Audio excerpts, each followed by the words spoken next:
En breve iniciamos. Prepárate para sumergirte en la era de la inteligencia artificial.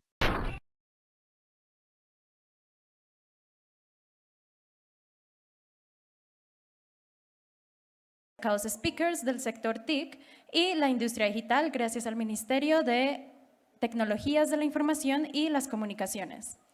Ahora prepárense para sumergirse en la conferencia Paridad en el sector Inteligencia Artificial y Género, organizado por Colombia 4.0.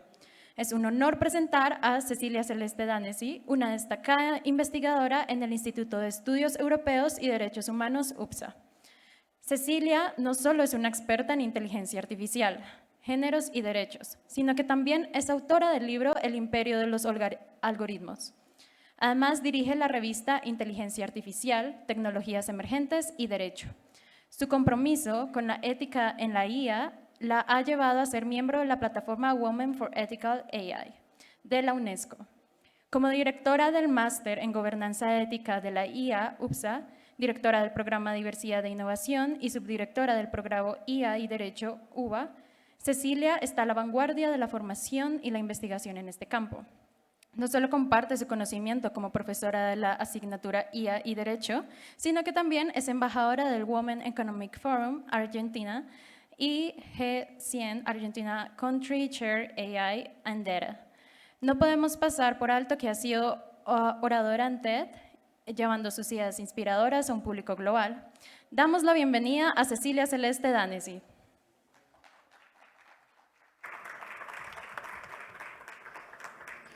Bueno, bienvenidos, bienvenidas. Un honor enorme estar acá hoy con ustedes. Les vengo a hablar de inteligencia artificial y género, que suena como que es algo que no tiene absolutamente nada que ver una cosa con la otra, pero yo les prometo que después de esta charla no solo se van a dar cuenta que sí tiene mucho que ver, sino que también se van a dar cuenta que tiene mucho cada uno de ustedes para hacer en esta temática. Como sabemos, estamos gobernados por algoritmos, ¿sí? Muchas de las cosas que hacemos cotidianamente están atravesadas por algoritmos. Las deciden algoritmos, nos manipulan, nos influencian a tomar decisiones algoritmos. Y esto también tiene una injerencia enorme en las cuestiones de género. Vamos a empezar con las cosas más positivas y luego les voy a empezar a contar una historia un poco más negativa. La IA sirve muchísimo en materia de inclusión, ¿sí? Por ejemplo, hay muchos sistemas hoy en día que se utilizan para tomar las denuncias de género y agilizarlas, o por ejemplo, para detectar cuando hay determinadas situaciones de riesgo de una mujer, ¿sí? Pero hay muchos otros casos donde la inteligencia artificial termina ensanchando esta brecha de género y termina siendo un problema más que una solución. Vamos a hablar ahora, para ejemplificarles de esto que les estoy hablando, de las plataformas digitales. Las plataformas digitales es un conjunto enorme que engloba un montón de cosas. Ahí metemos los servicios en las nubes, los e-commerce, los motores de búsqueda, Uber, Cabify, Globo, Rappi y también las famosísimas redes sociales. Y como sabrán, porque seguramente todos acá tienen redes sociales, utilizamos filtros. Estos filtros utilizan reconocimiento facial, ¿sí?, para identificar dónde hay un rostro, y con ello lo que hacen es, y como vulgarmente se los conoce, filtros de belleza. Básicamente lo que hacen es transformar nuestro rostro hacia un rostro que termina siendo totalmente homogéneo, ¿sí? Acá vemos estos dos casos. La característica común, ¿cuál es? Los pómulos, las cejas levantadas, los labios rellenos, la nariz respingada. Les voy a traer un caso de cómo estos filtros de las redes sociales y cómo estas, vamos a decir, selfies que hacemos permanentemente en redes sociales afectan a nuestra autoestima y sobre todo cómo afectan a las niñas que están permanentemente interactuando en las redes. Ahora vamos a ver un video. Ahí va.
esta campaña de publicidad nos muestra esta realidad que vivimos día a día. Y no solo pasa con las niñas, los niños, los adolescentes es lo más preocupante. ¿Por qué? Porque ellos nacieron en un mundo digital, se metieron aún más en ese mundo digital por la pandemia y hoy en día generalmente la mayor parte de sus relaciones y sus vínculos transcurren en esas redes sociales, donde permanentemente lo que vemos son rostros, cuerpos, que son todos iguales unos con los otros. Y esto sigue. Este tema, este dilema con el género y con las diversidades no se limita solo a las redes sociales. Pensemos, por ejemplo, en los chatbots. Y acá llegamos a el famosísimo ChatGPT. ¿Por qué famosísimo? No porque sea el primer chatbot que haya existido, sino famoso porque es el que popularizó el uso de la inteligencia artificial. Antes nadie hablaba de inteligencia artificial y de hecho cuando mencionábamos las palabras nos sonaba algo lejano, de otras latitudes, o que simplemente era algo muy tecnológico que nunca nos iba a llegar.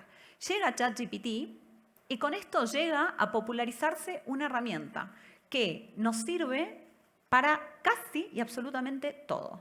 Hoy en día se transformó en una herramienta de consulta para muchísimas personas. Esto que hace ChatGPT y este tipo de tecnología se llama IA generativa. Y básicamente lo que va a hacer es generar contenido, generar imágenes, generar video, generar texto, ¿sí? Cualquier cosa que le pidamos. Dentro de la IA generativa tenemos, por ejemplo, este ejemplo, que es Lensa, pero hay muchas, que lo que hacen es hacer un avatar con inteligencia artificial. ¿Qué es lo que tenemos que hacer?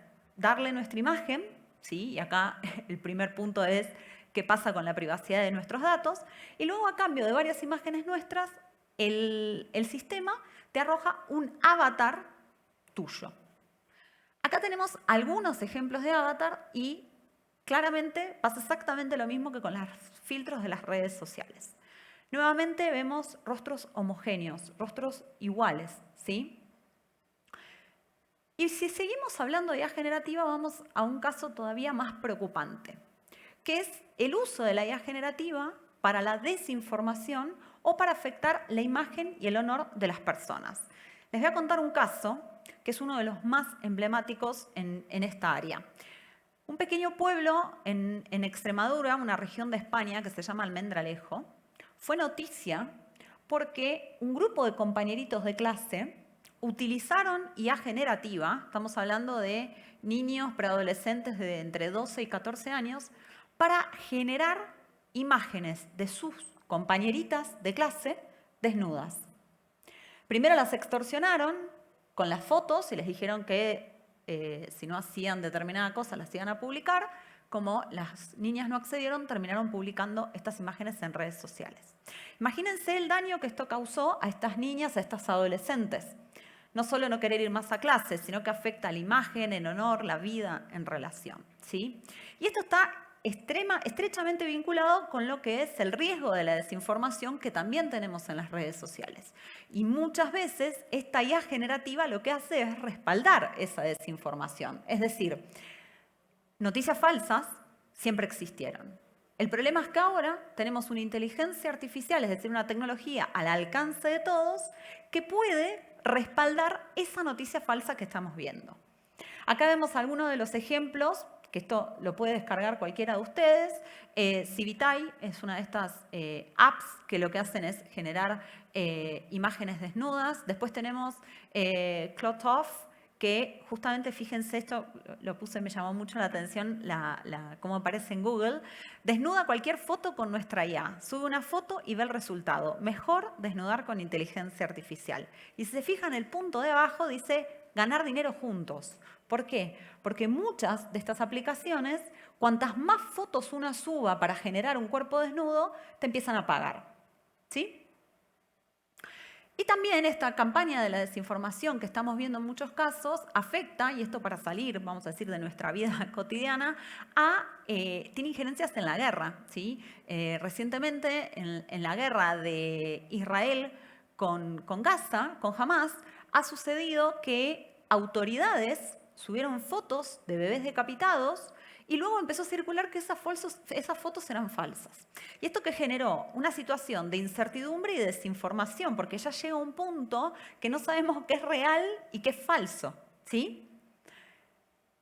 ¿Cuáles son las causas, algunas de las posibles causas de esta situación? La primera de ellas es la enorme brecha que tenemos de mujeres en STEM, ¿sí? Según la UNESCO, solo el 35% de quienes cursan estudios superiores en enseñanzas de STEM son mujeres.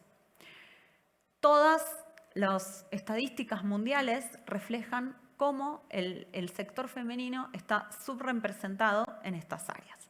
Punto número 2, la diversidad. La diversidad en cualquier equipo de trabajo, pero sobre todo en los equipos que desarrollan sistemas de inteligencia artificial. Solo el 22% de los profesionales en el mundo de la inteligencia artificial son mujeres.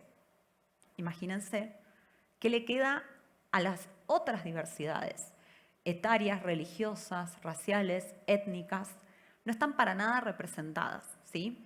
Esto se va a traducir en puntos ciegos que van a tener estos equipos de trabajo frente a estar compuestos por integrantes con características homogéneas.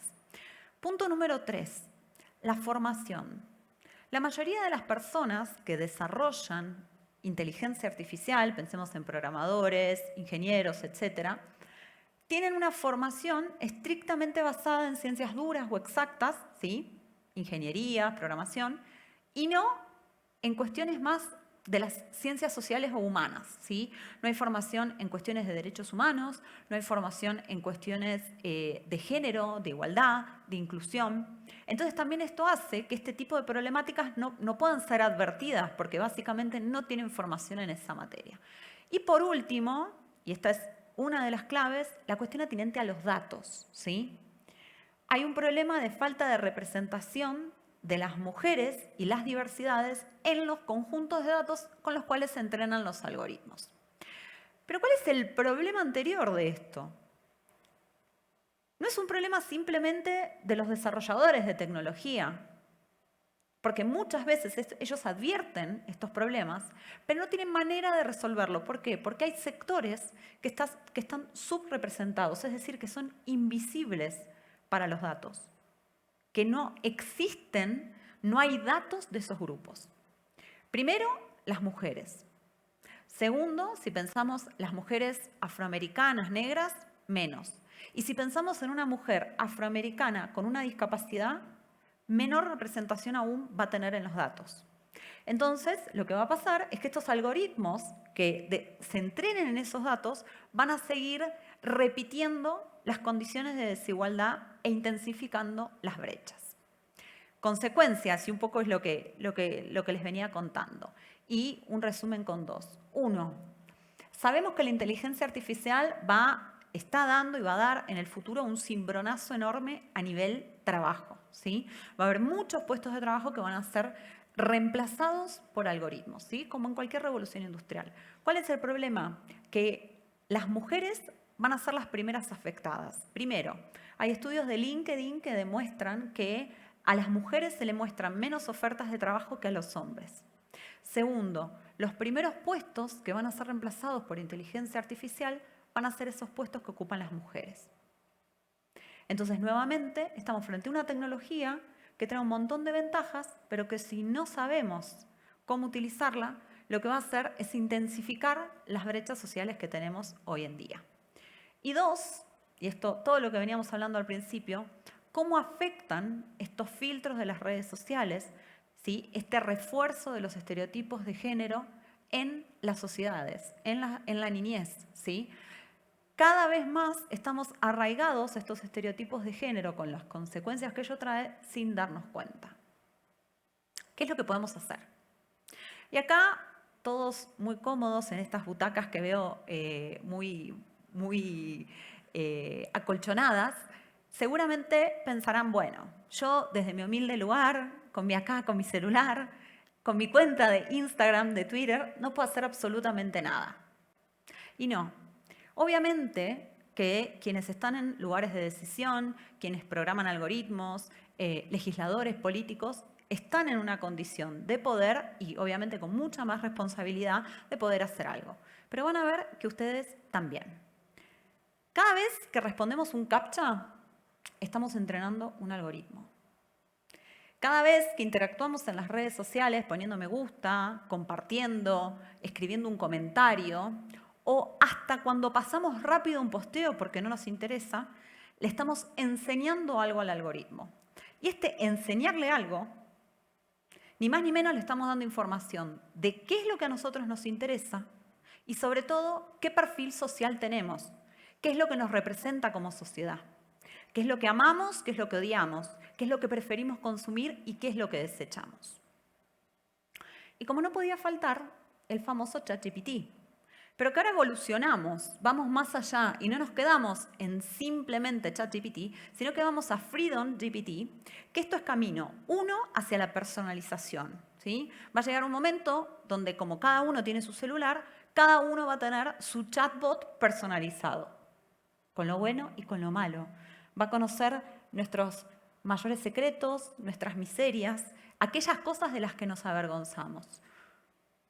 Y la particularidad que va a tener este chatbot es que no va a tener censura, no va a tener ningún tipo de control. Si yo le pido a FreedomGPT que me diga cómo organizar un ataque o cómo hacer chistes discriminatorios, FreedomChatGPT lo va a hacer. A diferencia de ChatGPT, que justamente lo que tiene son estos límites éticos. Entonces, vemos que por todos lados tenemos forma de entrenar un algoritmo y que nosotros y cada uno de ustedes somos responsables de cómo hacemos eso. La idea está en, primero, ser conscientes de esto y segundo, cada vez que tengamos que interactuar con este tipo de algoritmos, hacerlo de una manera ética y sobre todo denunciar cuando vemos cosas que nos llamen la atención. También tenemos que pensar a futuro. Va a llegar un momento donde no va a bastar con los algoritmos que interactuamos en las redes sociales o en cualquier plataforma, sino también que la idea es que estos algoritmos entren en nuestro cerebro. Habrán escuchado que Elon Musk, con Neuralink, lo que quiere es fusionar nuestro cerebro con inteligencia artificial, justamente para potenciar nuestra inteligencia. Ya Neuralink tiene autorización de la FDA estadounidense para poder empezar a hacer pruebas, implantes en cerebros humanos. ¿Qué es lo que podemos hacer? Uno, concientizar. Ustedes ahora se van con un mensaje, se van con información. Bueno, es muy importante que en la comida del fin de semana con amigos, en el mate, como hacemos nosotros los argentinos, en el café, cuando comen una arepa, comenten estas cosas, que divulguen la importancia que tiene cómo estos algoritmos están perfilando nuestra vida en las redes sociales, en las plataformas digitales, en ChatGPT y en cualquier lugar. Dos, enseñar a aprender. Y esto tiene que ver con la educación, que es clave. Nosotros ya no podemos enseñar a aprender de memoria. ¿Por qué? Porque todo lo que veamos hoy con el avance de la tecnología en unos años va a quedar obsoleto. Lo que tenemos que hacer es enseñar a que cada persona pueda desarrollar sus habilidades, sus capacidades para ser versátiles en el futuro frente a las nuevas tecnologías. Va a llegar en un momento en el cual los humanos exitosos van a ser aquellos que logren potenciar sus habilidades con la tecnología y sobre todo con la inteligencia artificial. No se trata de prohibir, de censurar ni de eliminar, sino principalmente se trata de complementarnos, pero complementarnos con las cosas buenas. Y por último, auditar. Necesitamos que exista una regulación que obligue a evaluar, examinar los algoritmos de alto riesgo. ¿Por qué? Porque estos algoritmos tienen un efecto enorme, como veníamos viendo con todos los casos, en la vida de las personas. Y para cerrar, tenemos que volver a nuestras raíces, que es el valor que nosotros tenemos como humanos, que jamás va a ser reemplazado por la tecnología. No es culpa de la tecnología, sino se trata de cómo nosotros decidimos utilizarla. Y para eso, reivindiquemos nuestra condición de seres humanos, pero desde lo mejor, desde lo que nos define como personas éticas que nos preocupamos por el otro y sobre todo que queremos una sociedad inclusiva. Y para eso les traje este video que es muy emotivo, que se llama Human Touch. Vamos a verlo.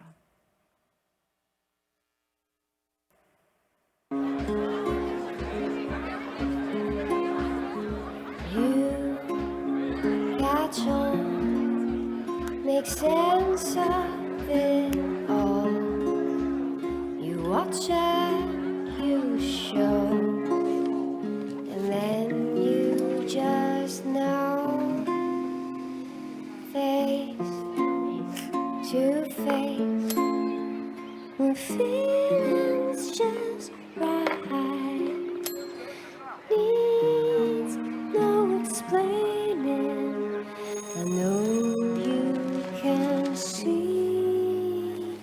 Oh, hello, somebody who grows.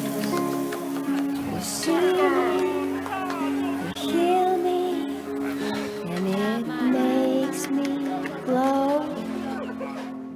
I go by the look in your eyes, home by the river, hold me be my mirror.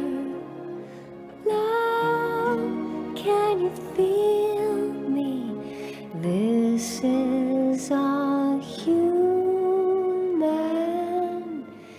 touch.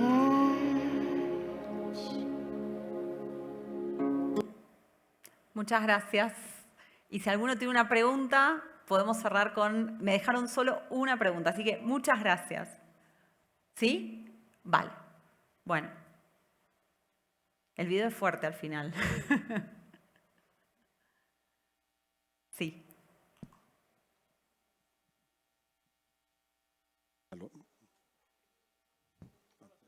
Me parece que hay micrófono, ¿no? Ahí viene, espera.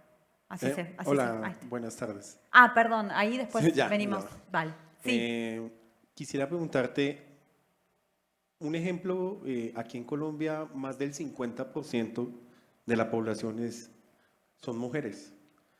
Tenemos un gran problema acá y es que eligen siempre la mayoría a hombres. ¿Cómo crees que podemos mostrarle a las mujeres que tienen más poder y que pueden elegir para su propio bien? Porque es que es muy difícil, digamos, yo soy una persona que soy muy paritario y sé que tenemos que estar en igualdad de condiciones, pero hay muchas mujeres que no lo hacen. Entonces, ¿cómo podemos utilizar todo este tema de inteligencia artificial para que ellas puedan hacer y tomar esas decisiones? Gracias. Bueno, a ver, hay un tema que es social y está arraigado de forma estructural, ¿sí? Y está vinculado con los modelos o los mandatos sociales con los cuales nosotros nos criamos, ¿sí? El ejemplo claro es, uno está acostumbrado a ver hombres ingenieros, hombres médicos, es decir, hay determinadas profesiones reservadas para los hombres y determinadas profesiones reservadas para las mujeres, ¿no? Por eso lo que veíamos recién de las brechas en STEM.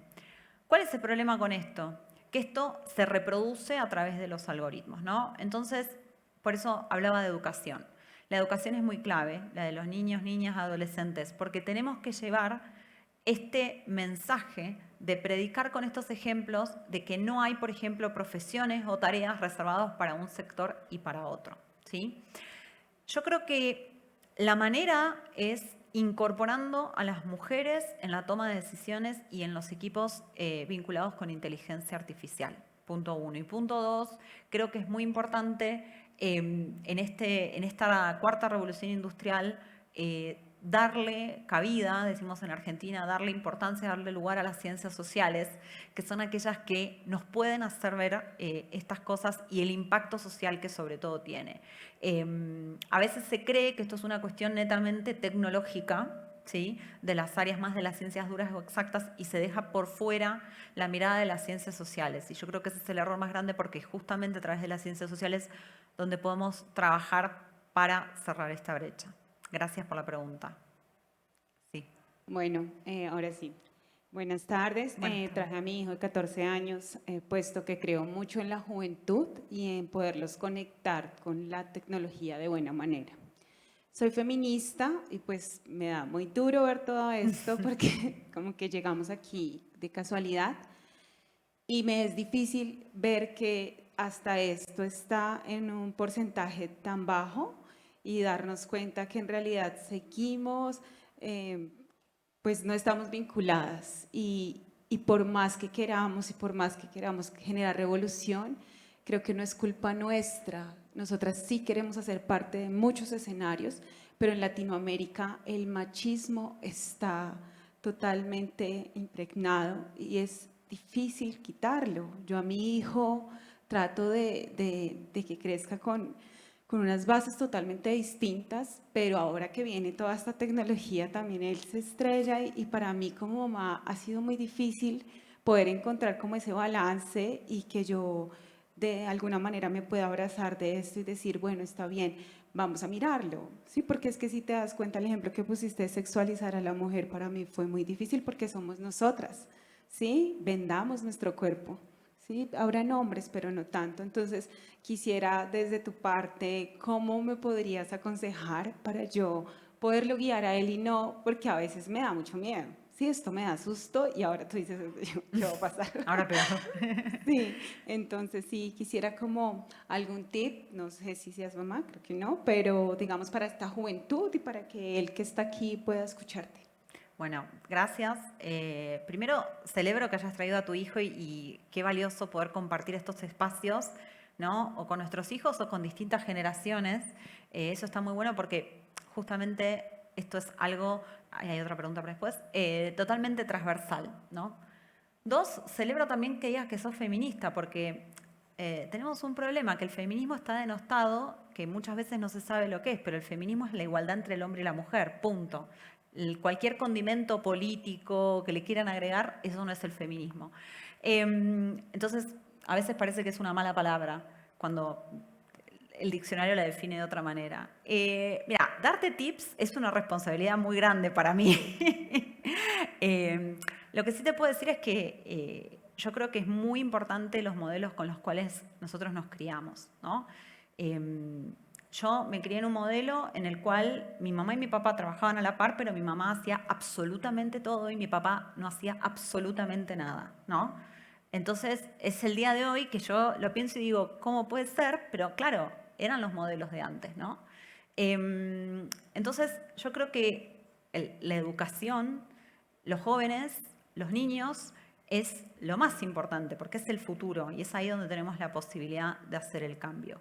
Entonces, creo que cada decisión que tomamos, compartir estos espacios, los ejemplos que nosotros les damos a los jóvenes son muy importantes. El hecho que ya lo hayas traído acá y seguramente hables estos temas creo que sirve un montón. Pero más tips que eso porque no soy psicóloga. No te puedo dar, pero creo que compartir este tipo de espacios y el diálogo permanente es una herramienta excelente para los jóvenes. Yo, por ejemplo, soy profesora universitaria y más allá de la clase hablo muchísimo con mis alumnos y muchas veces son ellos los que me terminan deconstruyendo a mí. En muchas cosas, ¿no? Entonces creo que ese diálogo permanente, interdisciplinario, intergeneracional, ayuda un montón. Gracias.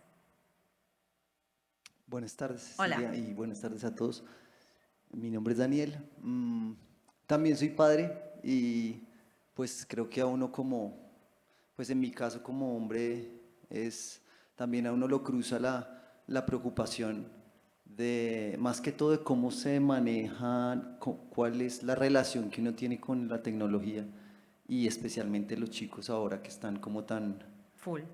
sí, como tan susceptibles a muchas influencias y a muchos estímulos. Pero bueno, la cuestión es muy compleja. Me gustaría que cerraras un poco con el libro que veo ahí.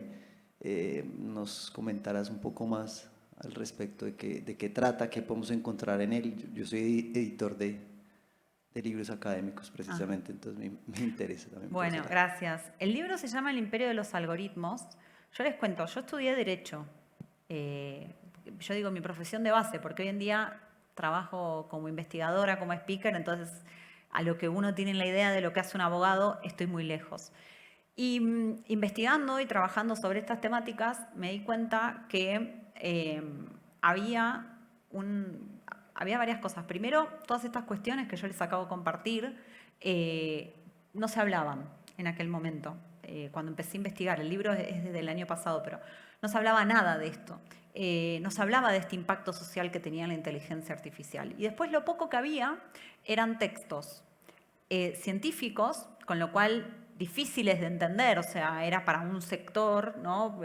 Académicos, en inglés técnico, o sea que era como inalcanzable, ¿no? Entonces el objetivo que me propuse con el libro es justamente divulgar y concientizar sobre todas estas temáticas que veíamos recién. Entonces es un libro que lo que hace es divulgar y concientizar sobre el impacto que tienen los algoritmos en la vida de las personas. Y hacerlo desde casos sumamente concretos y cotidianos, ¿no? Como esto que veíamos recién. Plataformas digitales, redes sociales, reconocimiento facial, medio ambiente también, que hay una relación muy estrecha entre el impacto de la tecnología con el medio ambiente. Entonces, el libro se trata de eso, nosotros en Argentina usamos un término que es en criollo, que sería el lenguaje claro, explicar y contar como si fuese un cuentito para personas que no sepan absolutamente nada de tecnología o de IA, cómo esta tecnología nos está impactando en nuestra vida y qué podemos hacer para mejorar esta situación. Gracias. ¿Estamos? Muchas gracias. Gracias.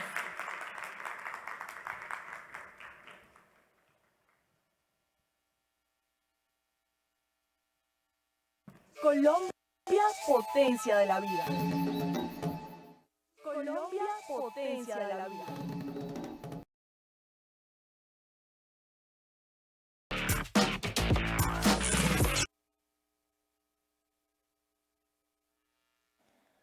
Les agradecemos por ser parte de este evento. Consulten la programación en www.col40.co. Inviten a más personas y síganos en redes sociales con @col4.0. Compartan sus experiencias usando #col40. Hasta la próxima. Colombia, potencia de la vida.